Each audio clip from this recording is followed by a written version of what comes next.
چلیے جی، سورۃ الکہف. کہف کا مطلب جیسے ابھی ہم نے دیکھا کشادہ غار. مرکزی مضمون اس کا امتحان ہے. زمانہ نزول سورۃ الزمر سے پہلے کا بتایا جاتا ہے. ہجرت حبشہ 5 نبوی میں ہوئی تھی. اس سے پہلے سورۃ الکہف نازل ہو چکی تھی. اور پھر ذہن میں رکھیں کہ مکی صورتوں کے بارے میں ہمیں جو ان کا زمانہ نزول ملتا ہے وہ ایک قیاس ہے، اندازہ ہے. 100% یقین کے ساتھ کم ہی کہا جا سکتا ہے کہ یہ صورت کب نازل ہوئی. کس طرح سے علماء نے اندازہ لگایا؟ ایک تو صحابہ کے اقوال سے. کچھ صحابہ کے اقوال ہیں. اور یہ انصار ہوں گے کہ مہاجر؟ اوبویسلی مہاجر ہوں گے. جب مکی صورتوں کے زمانہ نزول کی بات ہوگی تو انصاری صحابہ کے قول تھوڑی ہوں گے، اس میں مہاجروں کے ہوں گے. اور کون سے؟ جو ارلی کنورٹس تھے، جو شروع میں ایمان لائے. تو یا تو ان کے اقوال ملیں گے یا مضمون کو دیکھ کے اندازہ لگایا جائے گا کہ یہ کس دور کی ہے. تو تقریباً کہنا چاہیے ہمیشہ کہ تقریباً اس دور میں نازل ہوئی. ذیلی مضامین: نمبر 1 ایمان کی آزمائش، نمبر 2 دولت کی آزمائش، دولت کا امتحان، نمبر 3 علم کا امتحان، نمبر 4 اقتدار کی آزمائش، نمبر 5 دنیا کی حقیقت، نمبر 6 آخرت کے حساب کا ذکر، اور ساتھ ہی ساتھ اعمال نامے کی باریکی کا ذکر کہ کس باریکی کے ساتھ اعمال نامہ جج کیا جائے گا. اسلوب اس کا ہم دیکھتے ہیں کہ اسلوب میں یہ جو سٹائل ہے اس میں ایک سفر، ایک جرنی والی کیفیت ہے. اس اے جرنی، اور بڑی توانائی اور انرجی بھی ہمیں اس کے اندر ملتی ہے. اس سے ایکسائٹمنٹ جس کو کہ ہم کہتے ہیں وہ بھی فیلنگ آپ کو آئے گی. انسان ایک تو سفر کرتا ہے تھکا ہارا مارے باندھے کا، ایک سفر اس کا ہوتا ہے ضرورت کا، پیشن کا، شوق کا، جو کہ وہ انرجی کے ساتھ سفر کرتا ہے. وہ فیلنگ آتی ہے اس کے اندر. ورنہ آپ خود بھی اس کا اسلوب تلاش کر سکتی ہیں، آپ بھی تدبر کر سکتی ہیں. اور مرکزی مضمون کوئی حتمی فیصلہ یہ نہیں دے دیا گیا کہ اس کا مرکزی مضمون امتحان ہی ہے. آپ بھی تلاش کریں، دیکھیں آپ کو کیا حکمت کے موتی ملتے ہیں. اللہ جانے کس کو اللہ تعالیٰ کیا چیز سجھا دے. پچھلی صورت سے ربط اس کا دیکھ لیتے ہیں. اللہ کی تکبیر کے ذکر پر پچھلی صورت کا اختتام ہوا. اور سورہ کہف کتاب کے ذکر سے شروع ہو رہی ہے. یعنی اس کتاب پر عمل کر کے ہی اللہ کی بڑائی کا حق ادا کیا جا سکتا ہے. اور وہ سبحان اللہ سے شروع ہوئی تھی. سورہ بنی اسرائیل یہ الحمدللہ سے شروع ہو رہی ہے. اور یہ دونوں صورتیں بالکل قرآن کے درمیان کے اندر ہیں، سورہ بنی اسرائیل اور سورہ الکہف. اور یہ کہتے ہیں کہ حکمت کے خزانے ہیں جو اللہ نے قرآن کے بیچ میں رکھ دیے ہیں. اور اس قدر تفسیریں کی گئی ہیں. آج تو آپ لیکچرز پر لیکچرز اس کے بارے میں سن لیں. الحمدللہ ایک ایک لفظ کی عظمت جو ہے وہ کھل کر سامنے آتی ہے. تو سورہ کہف کتاب کے ذکر سے شروع ہوئی اور سورہ بنی اسرائیل اللہ کی بڑائی کے ذکر پر مکمل ہوئی. تو اس کتاب پر عمل کر کے ہی اللہ کی بڑائی کا حق ادا کیا جا سکتا ہے. مسلمان ہجرت کرنے والے تھے. بنی اسرائیل میں دعا سکھائی گئی.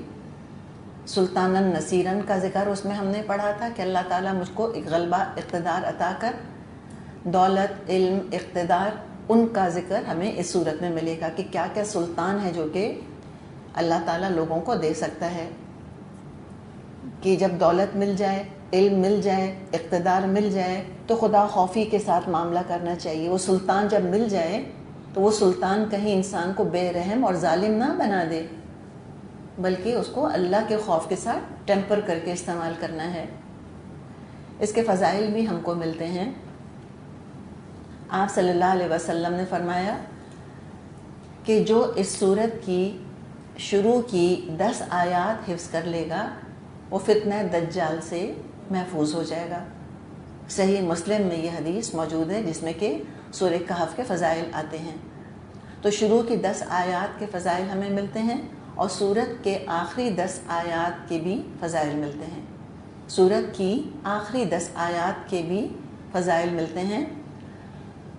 صحیح مسلم میں حدیث ہے اور مستدرک حاکم میں حدیث ہے، آپ صلی اللہ علیہ وسلم نے فرمایا کہ جو شخص جمعے کے دن سورہ کہف پڑھے گا تو 2 جمعوں کے درمیان اس کے لیے نور روشن رہے گا، یعنی کہ تیسری فضیلت ہے۔ ایک فضیلت کیا؟ شروع کی 10 آیات، دوسری فضیلت کیا؟ آخری 10 آیات، اور تیسری فضیلت کہ جو پوری کی پوری سورہ کہف پڑھ لے گا تو پھر ایک جمعے سے لے کے اگلے جمعے تک اللہ اس کے لیے نور بنا دے گا، یعنی جمعے کے دن پڑھنے کی فضیلت ہے سورہ کہف کی۔ اور اس کے بارے میں واقعہ بھی ہم کو ملتا ہے، ایک صحابی سورہ کہف کی تلاوت کر رہے تھے نماز میں، اتنے میں ان کا گھوڑا ہلکا سا اپسیٹ ہونے لگ گیا، ایکسائٹ ہونے لگ گیا گھوڑا، جیسے گھوڑا اچھلتا کودتا ہے، گھوڑا ساتھ ہی بندھا ہوا تھا تو وہ تھوڑا ایکسائٹیڈ ہو گیا گھوڑا، اور انہوں نے دیکھا صحابی نے کہ کالی بدلی ہے جو کہ ایک طرح سے ہینگ کر رہی ہے، اوپر سسپینڈڈ ہے، ٹھیک ہے، ان کے اوپر چھائی ہوئی ہے۔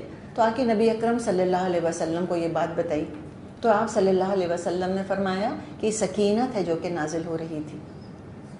تو اس کے اتنے سارے فضائل ہیں، تو جو گھر میں سکون چاہتا ہے، سکینت چاہتا ہے، تو یقیناً پھر اس کو چاہیے کہ سورہ کہف کا اہتمام کرے۔ تو جمعے کے دن کا تو اس کو معمول بنا لے، پوری نہیں پڑھ سکتے اول تو پہلے کوشش کریں، ہائر ہدف بنائیں اپنے لیے کہ میں پوری سورہ کہف پڑھوں گی، اور اگر محسوس ہوتا ہے کہ میں پوری نہیں پڑھ سکتی تو کم سے کم 10 آیتیں تو شروع کریں پڑھنی، شروع کی 10 پڑھیں پھر آخر کی 10 پڑھ لیں، اتنا تو کریں، اور پھر انشاءاللہ جب ایک دفعہ پریکٹس ہو جائے گی تو بہت ٹائم نہیں لگے گا، 15 سے 20 منٹ میں پوری سورہ کہف انشاءاللہ تعالیٰ پڑھی جا سکتی ہے آسانی سے۔ ابھی شروع ہوتی ہیں، بسم اللہ الرحمن الرحیم، الحمد للہ الذی انزل علی عبدہ الکتاب ولم یجعل لہ عوجا، تعریف اللہ کے لیے ہے جس نے اپنے بندے پر یہ کتاب نازل کری اور اس میں کوئی ٹیڑھ نہیں رکھی۔ بنی اسرائیل میں رسول اللہ صلی اللہ علیہ وسلم کو معجزانہ طور پر سفر پر لے جانے کا ذکر تھا، اللہ کی قدرت کا اظہار تھا وہاں پر، اس لیے سبحان اللہ سے شروع ہوئی۔ الکہف میں قرآن کے نزول کا ذکر ہے جو اللہ کا بندوں پر احسان ہے، لہٰذا یہ الحمدللہ سے شروع ہو رہی ہے۔ فرمائے اس کتاب میں کوئی ڈیویشن نہیں ہے، کوئی کجی، کوئی ٹیڑھ نہیں، نہ کوئی ڈیوینٹ عقیدہ بیان ہوا ہے، نہ کوئی رقیق گھٹیا الفاظ استعمال ہوئے ہیں، نہ احکامات ایکسٹریم ہیں، نہ تاریخی حقائق ہسٹوریکل فیکٹس کے اندر کوئی غلطی ہے۔ اللہ نے گارنٹی لی ہے، لم یجعل لہ عوجا، کوئی ٹیڑھ نہیں رکھا اللہ نے اس کے اندر، اس کتاب میں کوئی غلطی نہیں ہے، لا ریب فیہ، لازمی نتیجہ کیا نکلنا چاہیے، کوئی شک نہیں اس کتاب کے اندر، کوئی بات غلط ہے ہی نہیں اس کے اندر۔ قیما لینذر بأسا شدیدا من لدنہ یبشر المؤمنین الذین یعملون الصالحات ان لہم اجرا حسنا، ٹھیک ٹھیک سیدھی بات کہنے والی کتاب تاکہ وہ لوگوں کو اللہ کے سخت عذاب سے خبردار کر دے اور ایمان لا کر نیک عمل کرنے والوں کو خوشخبری دے دے کہ ان کے لیے اچھا اجر ہے۔ قیمن، یہ انیوژل طریقہ ہے آیت کے شروع ہونے کا، قیمن نکرہ سے شروع ہو رہی ہے آیت، تو قیمن کا تعلق ہم دیکھتے ہیں کہاں سے جڑ رہا ہے، صراط مستقیم کی طرف ہدایت دینے والی ہے، اس کا مطلب یہ ہے، ایک قیمن صراط مستقیم، قیمن سیدھے راستے کی طرف ہدایت دینے والی کتاب ہے۔ پہلے کیا کہا تھا، لم یجعل لہ عوجا، کوئی ٹیڑھ نہیں ہے، جب ٹیڑھ نہیں ہے تو کیا ہے، قیمن ہے، جب چیز ٹیڑھی نہیں ہوگی تو سیدھی ہوگی، آبویسلی بالکل درست سیدھی کتاب ہے، اور سیدھی میں کہوں گی سیدھی سادھی کتاب ہے سچ میں، انذار کے لیے، تبشیر کے لیے، ہدایت کے لیے، یہ ساری چیزیں بالکل اس کے سرفس کے اوپر فلوٹ کر رہی ہیں، جو چاہے حاصل کر لے۔ ہاں، حکمت کے موتی حاصل کرنے کے لیے غوطہ لگانا ہوگا، گہرائی میں جانا ہوگا، جو ہر شخص کے بس کی بات نہیں ہے، ہر شخص ڈائیور نہیں ہے، لیکن فلوٹ سب کر سکتے ہیں۔ تو جو سارا اس کا ایسنس ہے، جس مقصد کے لیے نازل ہوئی ہے، وہ بالکل ایویڈنٹ ہے، سیدھی سادھی کتاب ہے، سیدھی سادھی باتیں کرتا ہے بالکل اللہ تعالیٰ، کوئی ایچ پیچ نہیں ہے اس کے اندر، کوئی اسکالر ہونا ضروری نہیں ہے، میں اور آپ بھی سمجھ سکتے ہیں بہت آسانی سے، اور یہ صراط مستقیم کی طرف ہدایت دیتی ہے. اور پھر یہ نگران ہے. قیمن، قوامون لفظ ہم پڑھ چکے ہیں. الرجال قوامون علی النساء، اللہ تعالیٰ نے مردوں کو قوام بنایا ہے عورتوں کے اوپر، نگران بنایا ہے، بلکہ یہ ترجمہ بھی آتا ہے کہ حاکم بنایا ہے. تو یہ قرآن کیا ہے؟ قیمن ہے، نگران ہے. کس پر نگران ہے؟ کس پر یہ قوام ہے؟ کس پر یہ حاکم ہے؟ دوسری پچھلی کتابوں کے اوپر. اگر پچھلی کتابوں تورات یا انجیل یا زبور کے بیان میں لوگوں نے کوئی عوج یا کوئی کجی یا کوئی ٹیڑھ یا کوئی تحریف پیدا کر دی ہوگی تو قرآن اس ٹیڑھ کو ٹھیک کر دیتا ہے. قیمن ہے، یہ سٹینڈرڈ ہے، اس پر ان کتابوں کو میجر کیا جائے گا. اور پھر یہ قیمن ہے، یعنی لوگوں کی مصلحتوں اور فائدوں کے لیے اللہ نے اس کتاب کو نازل کیا ہے. اس میں انسانیت کا فائدہ ہے. اور یہ کتاب حکمران بننے کے لیے آئی ہے، حاکم بننے کے لیے آئی ہے، محکوم بننے کے لیے نہیں آئی. لوگوں کو اس کے پیچھے چلنا ہوگا، لوگوں کو اس کی بات ماننی ہوگی، یہ لوگوں کے پیچھے نہیں چلے گی، یہ ان کی بات نہیں مانے گی.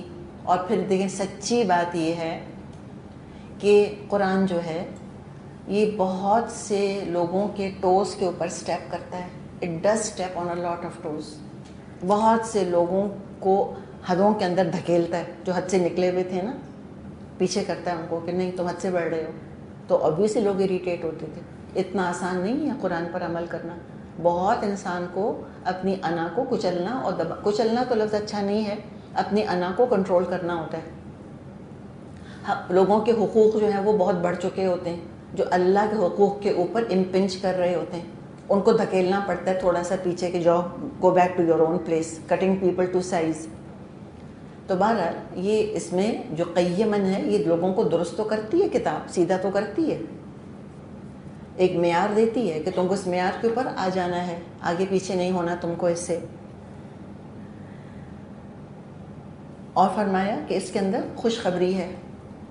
اول تو کیا بات بتائی؟ قیمن ہے.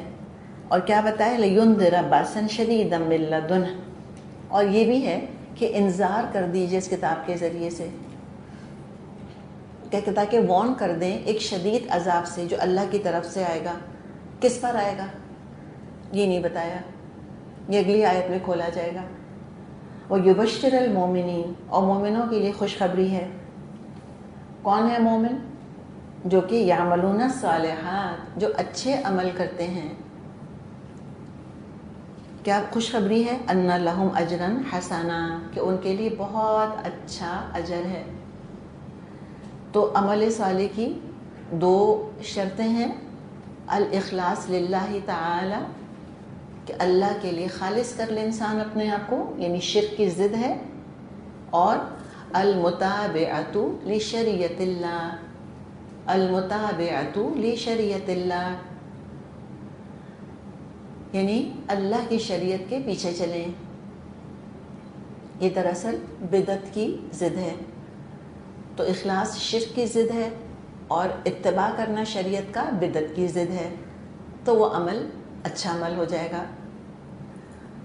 ان کے لیے اچھا اجر ہے. کتنا اچھا اجر؟ ماکثین فیہ ابدا، وہ اس میں ہمیشہ ہمیشہ رہیں گے. اجر کبھی ختم نہیں ہوگا، ہمیشہ اپنے اعمال صالحہ کا پھل پاتے رہیں گے جو انہوں نے مختصر سی دنیا کی زندگی میں کیے تھے. چلیں یہاں ہم ٹھہر جاتے ہیں، پھر آگے انشاءاللہ تعالی ہم مزید بات کریں گے.